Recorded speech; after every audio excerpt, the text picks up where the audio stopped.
Cuando nos iniciamos en powerlifting es muy probable que siempre acabamos queriendo realizar esa toma de marcas tan famosa en todos los bloques. Y yo, por ejemplo, era una cosa que siempre se la comunicaba a mi entrenador, hasta que un día llegó y me puso los pies en la tierra, que creo que es una de las tareas de todo entrenador cuando te dedicas especialmente en todas esas personas que están iniciando en el powerlifting, como es mi caso. Entonces,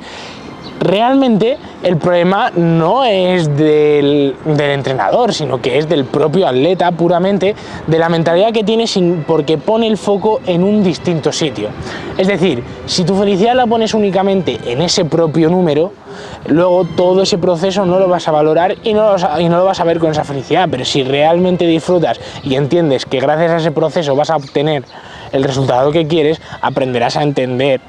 que no es necesario tener que estar tirando RM todo el rato, porque vas a poder disfrutar de todos los entrenamientos. Entonces, hoy en este vídeo vamos a ver cómo y cuándo realizar una toma de marcas para que todas aquellas personas que no tenéis entrenador podáis hacerlo de la forma más sencilla y más coherente posible. Así que quédate hasta el final para descubrirlo. Tenemos que tener en cuenta que una toma de marcas no es nada más allá que algo para cuantificar el progreso que hemos llevado en todo el tiempo que hayas estado sin haber hecho la anterior toma de marcas. Entonces, no es solo la única medida de progreso, hay muchas más. Por ejemplo, tenemos los AMRAPs o los AMSAPs, que también sirven para la misma función, pero siempre van a tener una coherencia en determinados puntos de la preparación. Así que debes tener en cuenta que dependiendo del punto en el que te encuentres y la intención del bloque, vas a realizar uno u otro. Para todo aquel que no haya oído hablar nunca de lo que es un AMRAP y lo que es un AMSAP, siempre tenemos que tener en cuenta que el AMRAP significa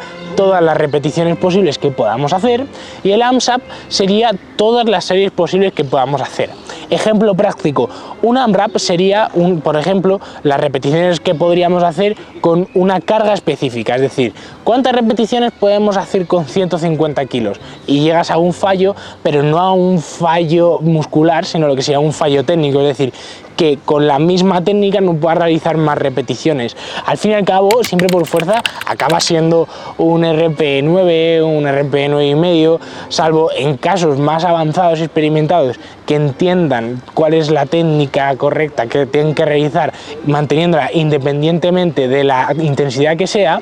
siempre va a ser algo de este tipo. Y luego tenemos por otro lado los AMSAPs, que sería, como he dicho antes, todas las series posibles que puedas realizar con esa única carga, que por ejemplo pondríamos la misma carga, ponemos de ejemplo 150, que sería ver cuántas series aguantas a esas repeticiones, por ejemplo las 4 o 5 repeticiones, todas las series que aguantes a esas repeticiones y a ese mismo peso. Es importante recordar que no siempre podemos estar haciendo, por supuesto, estas tomas de marcas o estas medidas de cuantificar el progreso. Entonces tenemos que cuadrarlo siempre con el calendario tanto de competiciones como general de entrenamiento en todo el macrociclo en su conjunto. Es decir, probablemente si entrenas una estructura basada en bloques convencionales, si realizas un bloque de hipertrofia, tendrá más sentido usar un AMRAP o un AMSAP en vez de un RM, o en vez de hacer una toma de marcas y ese 1RM buscándolo, que quizás si a lo mejor estás en un picking que te interesa más realizar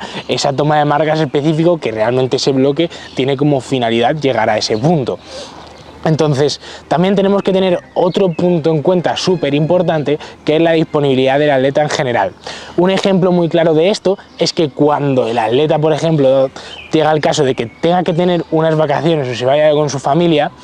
poner antes de ese bloque último un AMRAP o una forma de cuantificar su progreso puede ser muy óptimo, porque después va a tener un largo descanso para recuperarse de toda esa fatiga que va a generar. Obviamente, para saber qué pautar, tenemos que tener en cuenta la fatiga que nos va a generar. La fatiga va a ser mucho mayor si hablamos de unos AMSAPs o de unos AMRAPs, ya que vamos a acumular una gran cantidad de volumen de entrenamiento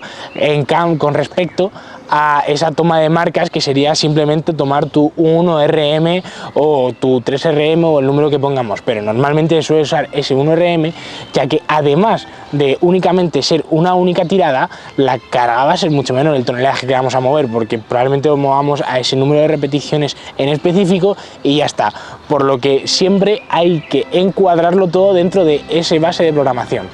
Por supuesto, también hay que tener en cuenta que no nos tenemos ni que quedar muy largos de fatiga ni nos tenemos que quedar cortos. Hay una disonancia muy fuerte entre todas las personas que tienden a pasarse o los que tienden a quedarse por debajo. Es decir, tú no puedes ir al entrenamiento fallando en todas las series ni tampoco puedes ir a pasearte. Hay que tener ese término medio para que el progreso siga de una línea ascendente. Y dicho esto, espero que os haya servido este corto pero intenso vídeo lleno de información. Y chicos, recuerden que el próximo miércoles nos vemos con un nuevo vídeo en el canal. Si quieres trabajar en el equipo, recuerda rellenar el formulario de aquí abajo en la descripción y seguirme en todas mis redes sociales.